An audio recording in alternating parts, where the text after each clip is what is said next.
أعوذ بالله من الشيطان الرجيم. بسم الله الرحمن الرحيم، والصلاة والسلام على سيدنا محمد وعلى آله وصحبه أجمعين، والسلام عليكم ورحمة الله وبركاته. يا أيها الإخوة، يا أيها الأخوات، السلام عليكم ورحمة الله وبركاته. يا أيها الذين آمنوا اتقوا الله وقولوا قولا سديدا. يا أيها الذين آمنوا اتقوا الله وكونوا مع الصادقين. في هذه الفيديو مع اقتراب شهر رمضان المبارك أريد أقدم لكم هذا الموضوع، الصلاة التراويح، لأجل المسلمين في العالم وخصوصا لأهل العلم والشيوخ. زعم بعض من العلماء ومن الشيوخ ومن أهل العلم إن صلاة التراويح كانت سنة، وفوق ذلك سنة مؤكدة. الآن في هذه الفيديو عنوانها 7 أسئلة حول التراويح. عندي 7 أسئلة حول الموضوع صلاة التراويح. السؤال الأول، لماذا الآن المسلمين يحصوا ويخالفوا الأمر رسول الله عليه الصلاة والسلام عندما أمر وقال: فصلوا أيها الناس في بيوتكم، فصلوا أيها الناس في بيوتكم، رواه الإمام البخاري ومسلم رحمهم الله. لماذا المسلمين الآن يحصوا هذا الأمر؟ لأن يذهبوا من بيوتهم إلى المسجد يصلوا في شهر رمضان. لماذا؟ ما هو السبب؟ رسول الله عليه الصلاة والسلام قال: فصلوا أيها الناس في بيوتكم، والآن المسلمين يذهبون من بيوتهم إلى المساجد يصلوا التراويح. لماذا يحصوا الأمر ويخالفوا رسول الله عليه الصلاة والسلام؟ لماذا؟ ما هو السبب؟ حديث صحيح رواه الإمام البخاري ومسلم في قيام الليل في شهر رمضان، جماعة قال: فصلوا الناس في بيوتكم. ما هو السبب؟ السؤال الثاني، لماذا المسلمين الآن يفاضلوا صلاة أقل من فضلها على صلاة أفضل؟ لأن قال كذلك في البخاري ومسلم: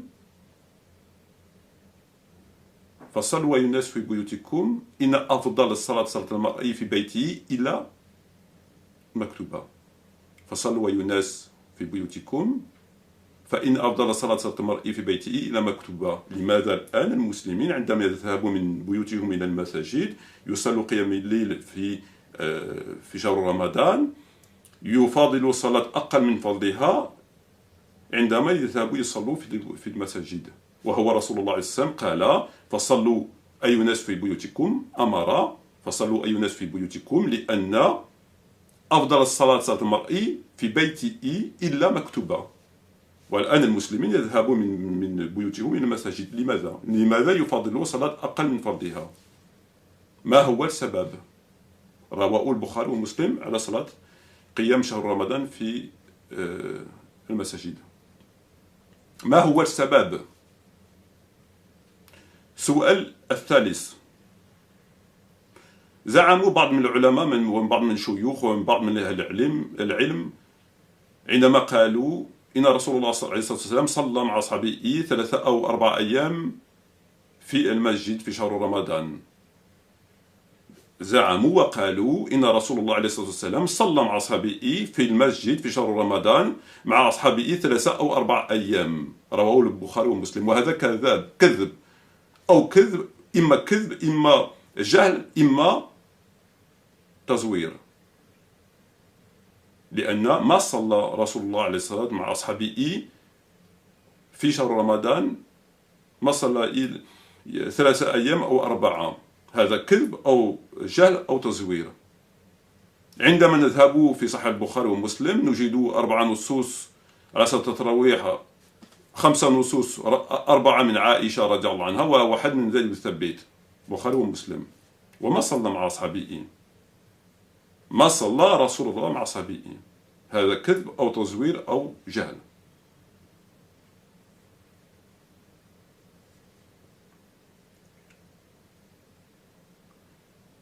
سؤال رابع: الآن المسلمين في العالم يصلوا التراويح، الصلاة قيام الليل في المساجد شهر كامل من بداية حتى النهاية، شهر رمضان في المساجد. يصلوا المسلمين في المساجد من بداية حتى النهاية شهر كامل قيام الليل في التراويح، يعني في المساجد. ولا شك إن رسول الله عليه الصلاة والسلام من بداية حتى النهاية حياته ما صلى شهر كامل مع أصحابه في المساجد. زعموا إن رسول الله صلى 3 أو 4 أيام، وهذا إما كذب إما تزوير إما جهل. ولو صلى مع أصحابه 3 أيام أو 4، لماذا الآن المسلمين يصلوا شهر كامل؟ شهر كامل منين جات هذه السنة؟ شكون سن هذه السنة؟ شكون؟ ونعرف بالضبط إن رسول الله عليه وسلم من بداية حتى النهاية ما صلى شهر كامل في المسجد. ولو صلى 3 أو 4 أيام مع أصحابه وهذا ليس صحيح، ولو صلى 3 أو 4 أيام مع أصحابه في المسجد في شهر رمضان وهذا ليس صحيح، لماذا هم الآن يصلوا شهر كامل ويسموها السنة؟ ولا شك إن رسول الله ما صلى شهر كامل. منين جات هذه السنة؟ شهر كامل يسموها السنة. منين جات هذه السنة؟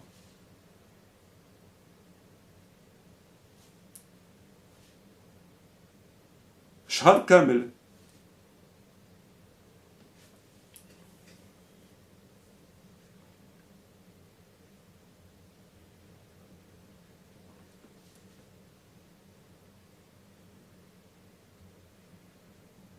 السؤال الخامس: زعموا بعض أهل العلم وبعض من الشيوخ وبعض من العلماء حول صلاة التراويح كان إجماع، يزعموا إن إجماع على صلاة التراويح، وهذا كذلك إما كذب إما تزوير إما جهل.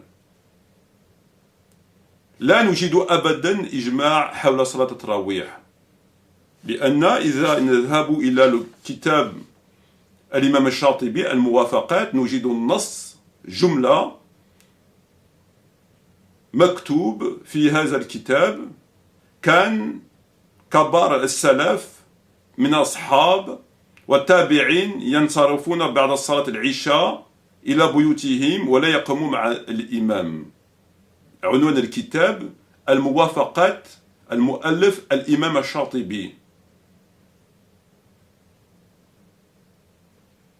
كان كبار السلف من الصحابة والتابعين ينصرفون بعد الصلاة العشاء إلى بيوتهم ولا يقوموا مع الناس.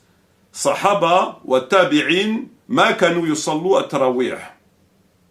وفي المدونة الكبرى الإمام مالك رحمه الله نجد هذه الجملة: قد كان ابن هرموز ينصرف فيقوم بأهله، وكان الرابعة ينصرف وعدد غير أحد من العلماء كانوا ينصرفون إلا ولا يقوموا مع الناس. وقال الإمام المالك: وأن أفعل ذلك، وأن أفعل ذلك. قد كان ابنه هرموز ينصرف فيقوم بأهله، وكان الرابعة ينصرف، وعداد غير أحد من علمائهم كانوا ينصرفون ولا يقومون مع الناس. وقال الإمام المالك: وأن أفعل ذلك. عنوان الكتاب المدونة، كتاب الإمام المالك الفقه.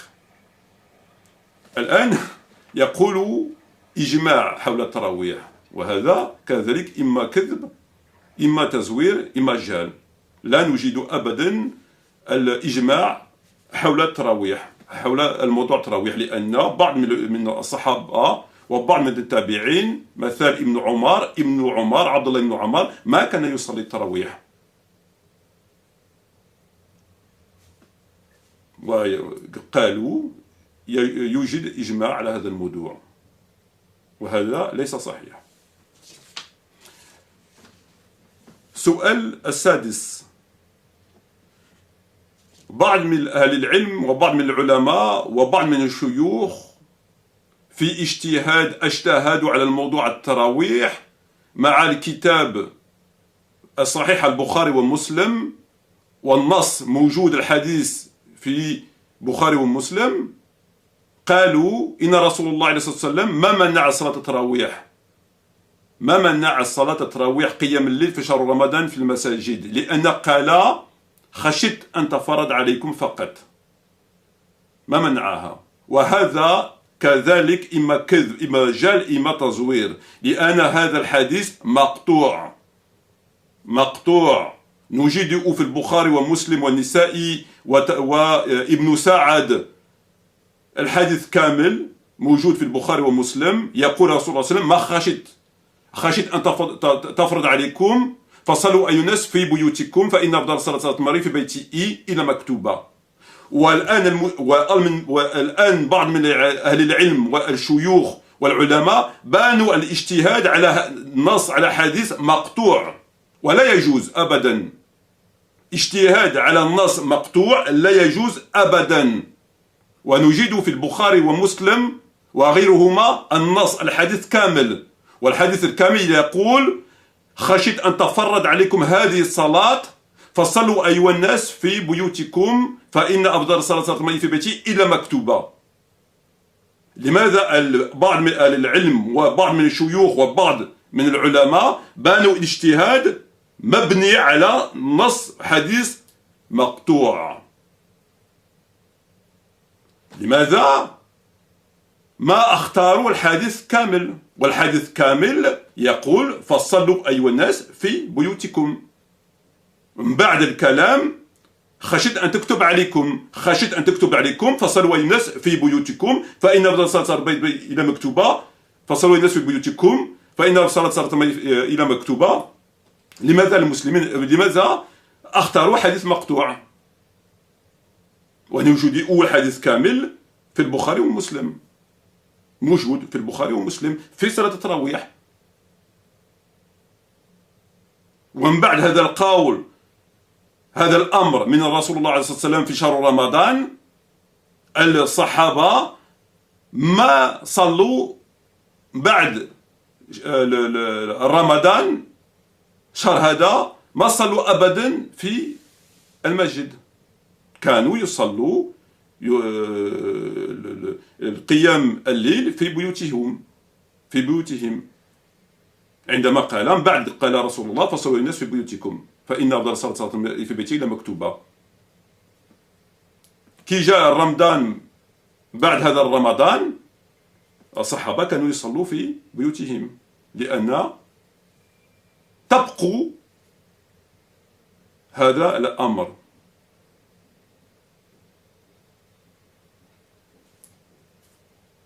الحديث كامل موجود في البخاري: فصلوا الناس، خشيت أن تكتب عليكم فصلوا الناس في بيوتكم، فإنه صلاة. وهم هذول بعض من العلماء والشيوخ وأهل العلم اختاروا هذا الحديث مقطوع، على هذا الحديث بانوا الاجتهاد، وقالوا بعد ذلك: ما منع رسول الله صلى الله عليه وسلم التراويح، لأن قال: خشيت أن تكتب عليكم فقط على حديث مقطوع ليس كامل. الجملة ليس مفيدة، ليس كاملة. موجود الحديث في البخاري ومسلم والنسائي.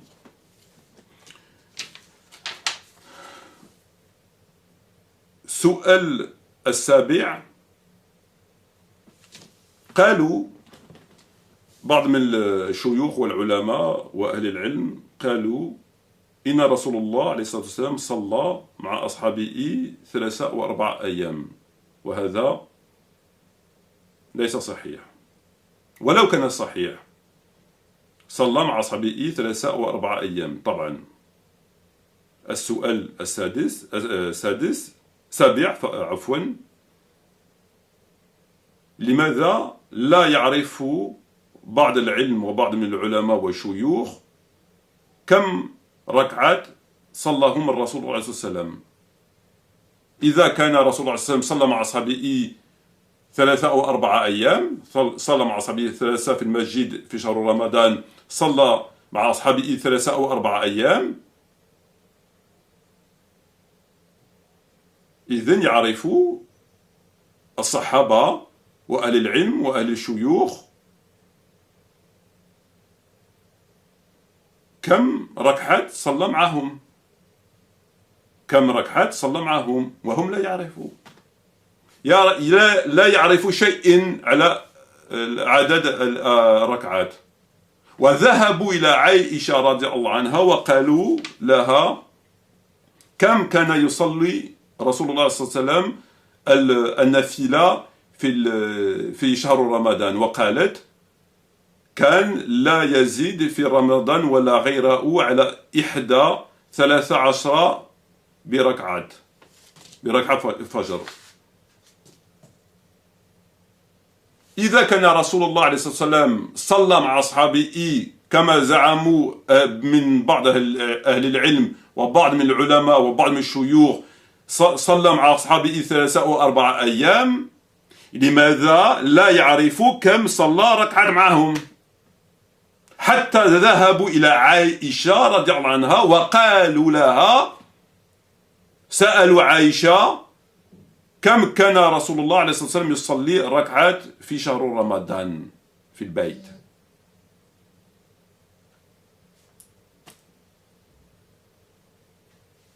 إذا كان رسول الله صلى الله عليه وسلم مع أصحابه ضروري يعرفوا كم صلى ركعة معهم.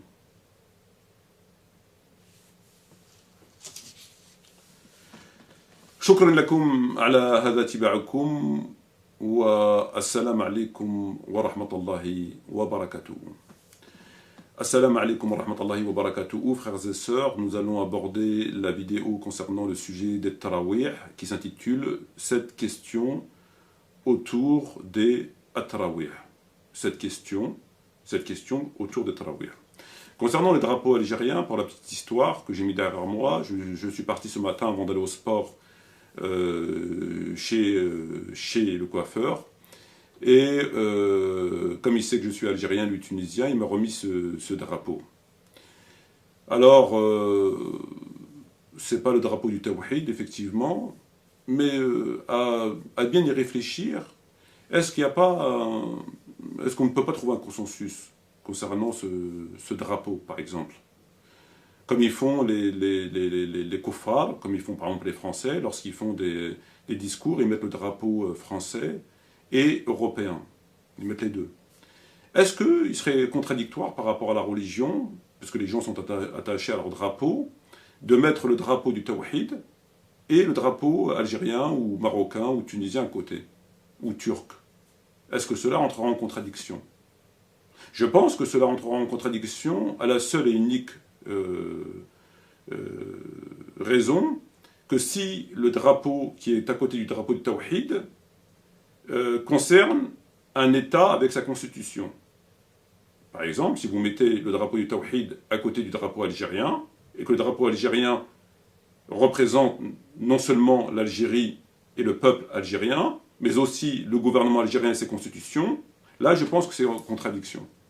Parce que c'est ou la constitution d'Allah, ou celle d'Algérie ou d'un autre pays. Il y a une contradiction, il faut choisir. Par contre, je pense que ce n'est pas contradictoire que si on met le tawhid, le drapeau du tawhid, et à côté le drapeau algérien, par exemple, ou marocain, ou tunisien, ou libyen, ou turc, par exemple, mais que ce drapeau représente uniquement le pays, ce peuple, et que ce peuple est dirigé par la charia, ce peuple est dirigé par la charia, c'est un État islamique, mais qu'il tient à son drapeau, je pense qu'il ne serait pas en contradiction de mettre le drapeau du tawhid et le drapeau du pays, puisque les gens sont attachés à leur drapeau, et de mettre le pays, par exemple, le drapeau algérien, qui représente cet espace, ce peuple, avec ses spécificités, mais, mais à condition que le gouvernement soit un gouvernement islamique. Et on met les deux côte à côte. Là, je pense que ce n'est pas en contradiction. Par contre, si ça représente un État au sens strict du terme, avec ses lois, etc., sa constitution à côté du tawhid, là c'est en contradiction, parce qu'il faut choisir ou l'un ou l'autre. Et c'est paradoxal. Voilà. Alors je vous disais que nous allons aborder la question de Tarawih à travers cette question.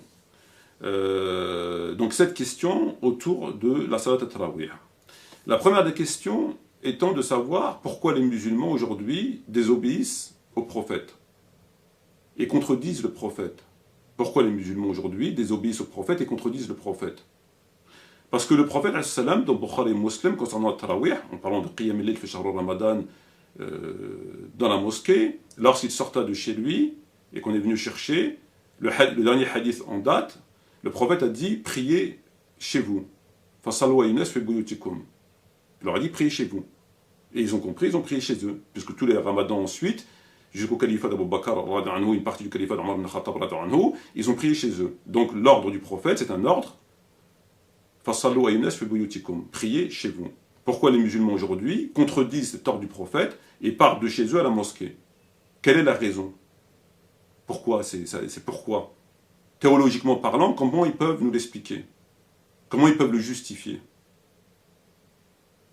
Qu'ils obéissent au prophète et contredisent l'ordre du prophète, qui leur a dit priez chez vous. Et ça parle spécifiquement des tarawih pendant le ramadan, avec l'histoire. Ils sont partis chercher chez lui lorsqu'il est plus revenu, etc., etc. Il est sorti, il les a engueulés, leur a dit dorénavant priez chez vous. Pourquoi aujourd'hui ils désobéissent? C'est quoi la raison théologique? Quelle est la motivation? La deuxième question, c'est pourquoi les musulmans préfèrent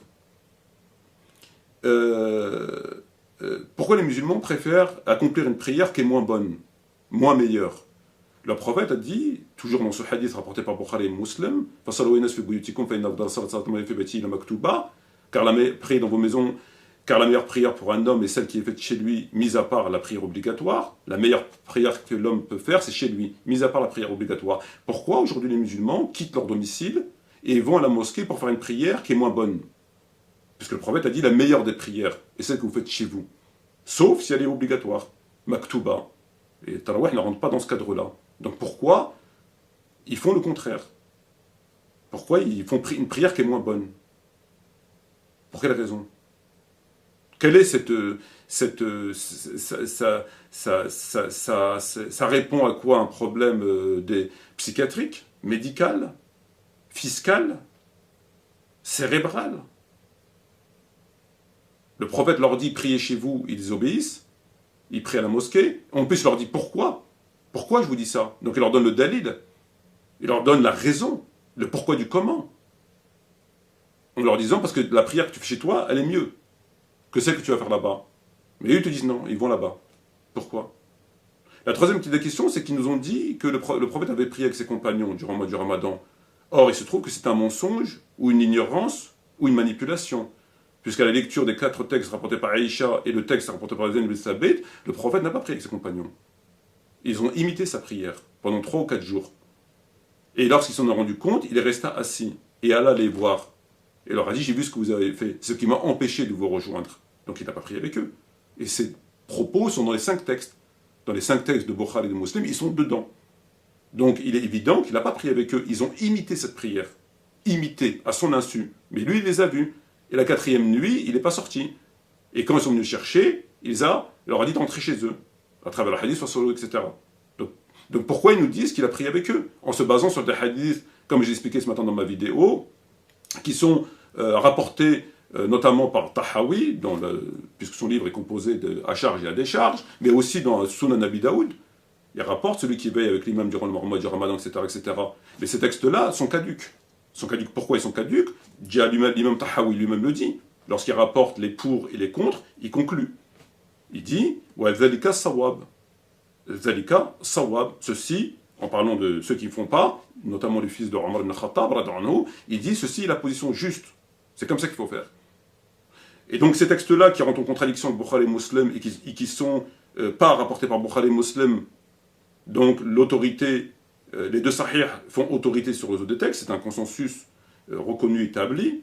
Lorsqu'on a Bukhari et Muslim qui vont dans un sens et qu'on a Abu Daoud qui va dans l'autre sens opposé, c'est Bukhari et Muslim qui ont raison. C'est un consensus, c'est deux sahih. Le livre le plus sûr, nous disent-ils, après le Coran, c'est Bukhari. Alors là, c'est Bukhari et Muslim. Donc, ce qui vient évidemment mettre un terme à ces textes-là, qui la rend caduque, nul et non avenu. De surcroît, lorsqu'on progresse dans la réflexion, on se rendra compte que le dernier propos du prophète était de prier chez vous. Ils ont arrêté de prier à la mosquée. Les années après, ils n'ont pas prié à la mosquée. Lorsqu'il est mort, le prophète et Abu Bakr, ils n'ont pas... Donc, on a un certain nombre d'éléments qui prouvent qu'ils ont arrêté, au nom de prier chez vous. Donc pourquoi ils mentent ou ils nous manipulent lorsqu'ils disent que c'est une sunna, puisque le prophète a prié avec ses compagnons 3 ou 4 jours, alors qu'il n'a pas prié avec eux. La quatrième des questions, c'est, ils nous disent, aujourd'hui les musulmans prient 1 mois, durant le ramadan, du début à la fin du ramadan, ils prient 1 mois.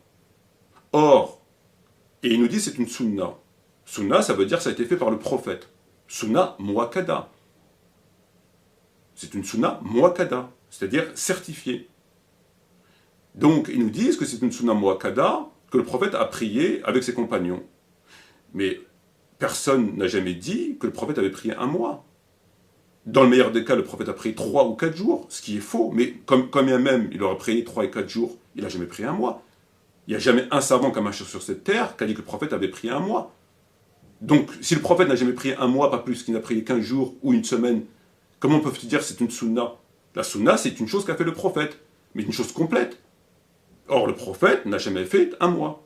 Ni 15 jours, ni 3 semaines, ni une semaine, ni 5 jours. Donc pourquoi ils appellent ça une sunna? C'est pas la sunna du prophète.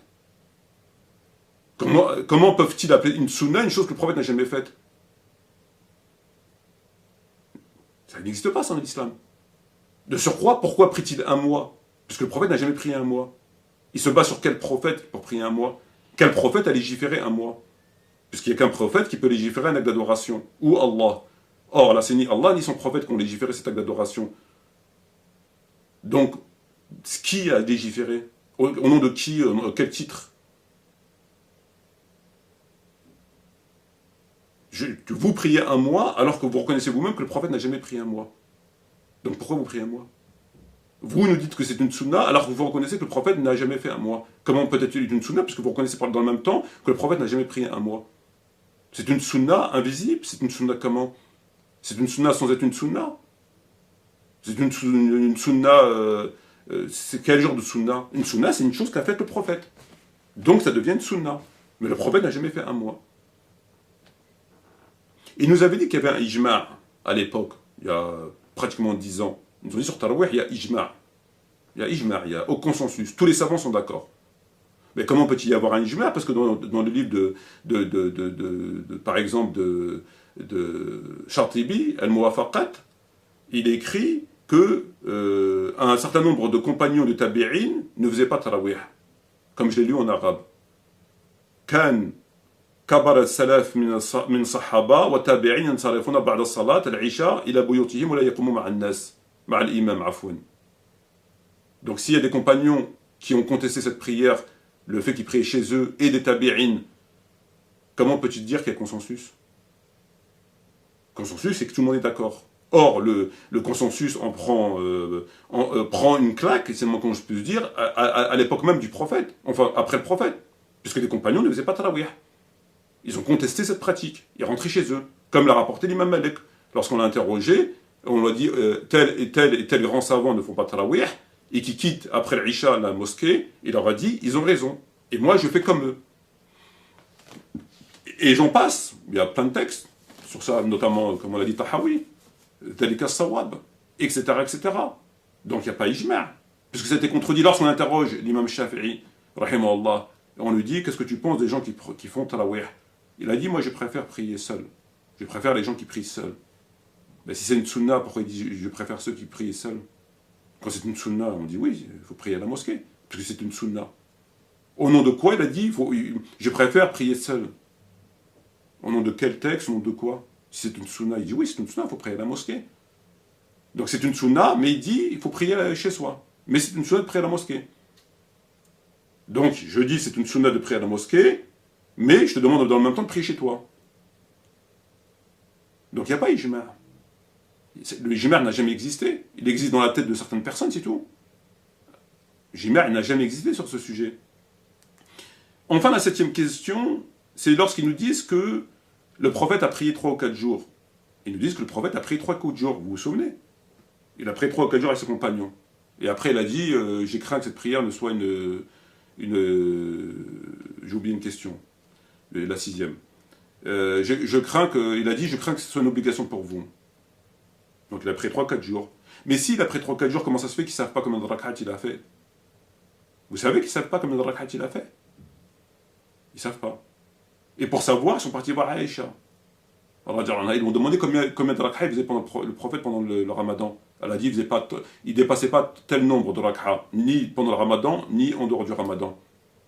Je crois que c'est 13 rak'at ou 23. 22 et 1, avec le witr.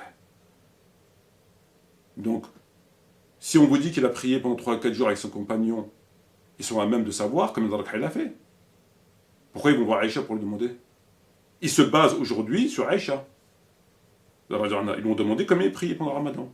Ben, ils ont prié avec eux, ils doivent savoir normalement, non? Enfin, je crois.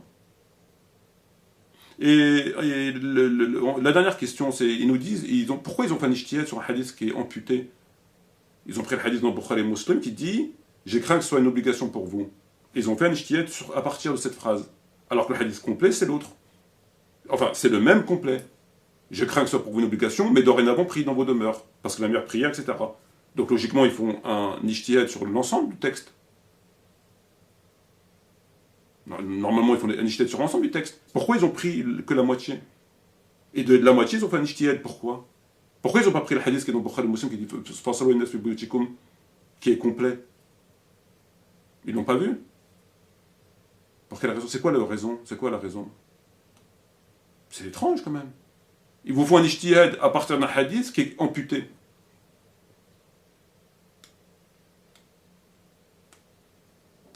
Pourquoi? Je comprends pas. Alors que l'autre, il est dans Bukhari Muslim. Il est dans Bukhari Muslim. Il est aussi dans Nisaï et dans d'autres livres. Comme on l'a déjà vu. Il est dedans. Dans Bukhari Muslim, vous le trouvez. Vous trouvez, j'ai craint un et priez chez vous. Donc logiquement, les savants, ils font un ijtihad sur l'ensemble de l'information. Ils tirent les éléments de l'ensemble de l'information. Ce qui est la moindre des choses quand même. On ne va pas tirer des explications à travers la moitié d'une parole.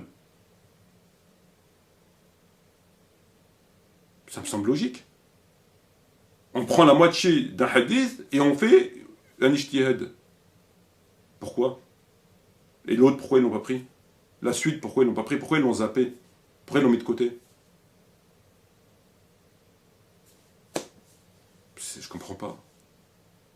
Il ne serait pas dans Bukhari Muslim. On peut dire oui, parce qu'il n'est pas dans Bukhari Muslim. Comme c'est un hadith qui n'est pas dans Bukhari Muslim, ils ne l'ont pas pris, ils ont préféré l'autre. Parce qu'il est dans Bukhari Muslim, c'est plus sûr que Tirmidhi, par exemple. Tirmidhi dit Fasalu fi buyutikum, mais Bukhari et Muslim ne rapportent pas Fasalu fi buyutikum. Ils rapportent juste, j'ai craint que ce soit une obligation. Là, je peux comprendre. Mais Bukhari et Muslim le rapportent.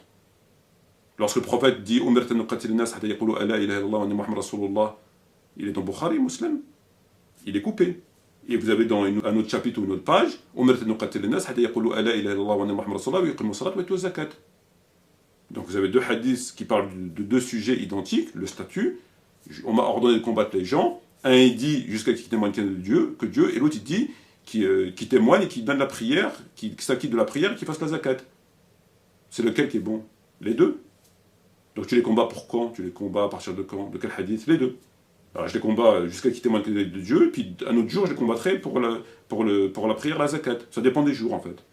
Lui, je le combat juste pour qu'il témoigne qu'il n'a de Dieu que Dieu. Et après, c'est bon. Dès qu'il dit Ashhadu, c'est bon, je laisse tranquille. Mais l'autre là-bas, je le combat, il faut qu'il prie, qu'il donne la zakat. C'est quoi? C'est un nouveau jeu. C'est un des deux.